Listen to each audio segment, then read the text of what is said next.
जिंदगी में एक ऐसा खेल कैसे खेला जाए जिसे जीतना मुमकिन हो? ये सोचने वाली बातें हैं ना?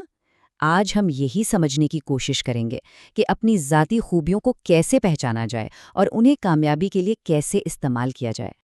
चलें इस सवाल का जवाब ढूंढने के लिए दो ऐसे चैंपियंस की कहानी से शुरू करते हैं जो एक दूसरे से जमीन आसमान का फर्क रखते थे। एक तरफ है माइकल फेल्प्स, मशहूर तैराक जिनका कद है 6 फुट 4 इंच। और दूसरी तरफ हिशाम अल ग्रूच, एक बेहतरीन रनर जिनका कद है 5 फुट 9 इंच।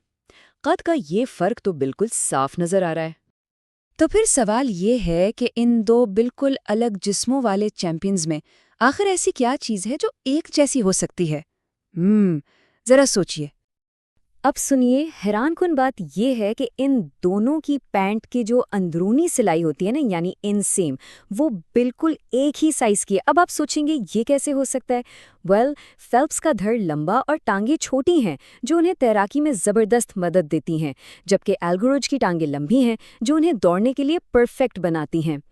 तो असल बात पता है क्या है? इन दोनों के जिस्म कुदरती तौर पर इनके अपने अपने खेल के लिए ही बने थे। इनकी जिस्मानी साख्त ने ही उन्हें अपने फील्ड में एक बहुत बड़ा फ़ायदा दिया। लेकिन ज़रा तसव्वुर करें, अगर ये दोनों अपने खेल बदल लेते तो क्या होता? फेल्प्स अपने 194 पाउंड वज़न के साथ कभी भी एक टॉप लेवल के रनर नहीं बन पाते, और एल्गारोज, उनका जिस्म तैराकी के लिए बना ही नहीं था, वो यकीनन पीछे रह जाते। इसी से हम आते हैं जीनियाती बर्तरी के मौजू पर। और यहाँ एक चीज़ समझना बहुत ज़रूरी है। जीन्स आपकी किस्मत तय नहीं करते, वो सिर्फ एक रुझान पैदा करते हैं। देखिए, जीन्स की ताकत ही उनकी कमजोरी भी है। सही माहौल में ये एक बहुत बड़ा फायदा है, लेकिन गलत माहौल में एक संगीन नुकसान बन जाते हैं। बिल्कुल वैसे ही जैसे लंबा कद बास्केटबॉल के लिए तो अच्छा है, लेकिन जिम्नास्टिक में रुकावट बन सकता है। तो इसका मतलब ये नहीं कि जीन्स ने हमारी तकदीर पहले से लिख दी है, नहीं, बल्कि वो हमें बताते हैं कि हमारे लिए बेहतरीन मौके कहाँ हैं, किन शोबों में हम ज़्यादा कामयाब हो सकते हैं। जैसा कि डॉक्टर ग्याबोर मार्टी ने क्या खूब कहा है, जीन्स रुझान पैदा कर सकते हैं लेकिन वो तकदीर का फैसला नहीं करते। ये बात पूरे तस्वुर को बहुत अच्छे से वाज़े करती है। लेकिन आइए, बात सिर्फ जिस्म की नहीं है। हमारी शख्सियत यानी पर्सनालिटी भी इसमें एक बहुत अहम किरदार अदा करती है।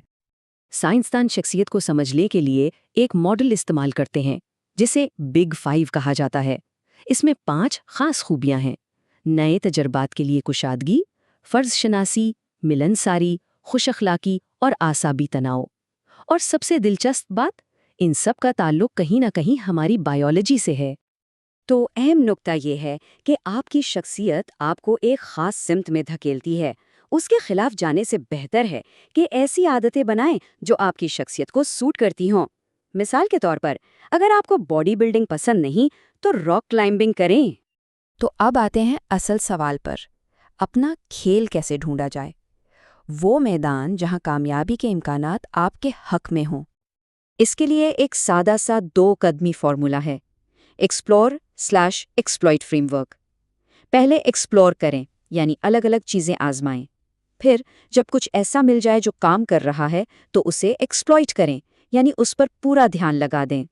तवील मुद्दती कामयाबी के लिए सबसे अच्छा तवाज़ुन ये है कि आप अपना 80 से 90% वक्त उस चीज़ पर लगाएं जो बेहतरीन काम कर रही है, और 10 से 20% वक्त नई चीज़ें तलाश करने में। आपने गूगल की मशहूर 20% पॉलिसी के बारे में सुना होगा। जीमेल जैसी प्रोडक्ट्स इसी से निकली थीं। अपने कुदरती सलाहियतों को पहचानने के लिए खुद से ये सवाल पूछें: ऐसा कौन सा काम है जो मुझे तो खेल लगता है लेकिन दूसरों को मेहनत? याद रखें, जिस काम की तकलीफ आप दूसरों से बेहतर बर्दाश्त कर सकते हैं ना, वही काम आपके लिए बना है।